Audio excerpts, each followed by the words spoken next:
मैं करीब 1 घंटे से देख रहा हूँ, वो जो चाची का दुकान है ना, अभी तक चाची की दुकान पे एक भी कस्टमर नहीं गया है।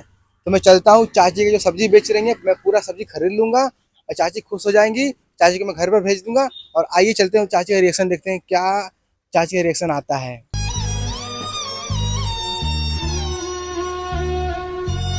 चाची जी नमस्कार। नमस्कार।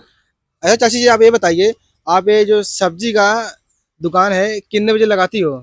5 बजे खोल देती हूँ। 5 बजे सुबह? हाँ, सुबह 5 बजे। और कितने बजे बंद होता है?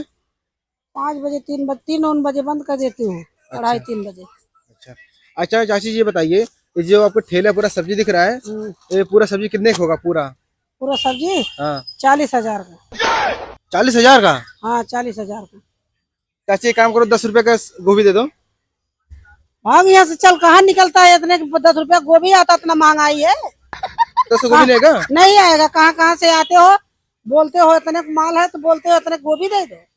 मेरे परवरे का इतने गोभी। चलो कैसे? ऐसे भागो भागो भागो जल्दी। हाँ भाग रहा हूँ भाग रहा हूँ। वो धनिया भागो कैसे? सब। धनिया धनिया 40 रुपया। 5 का नहीं आएगा? 5 की धनिया आता इतना महंगाई में। कोई बात नहीं, लगता है भाई भारी मिस्टेक हो गया मुझसे।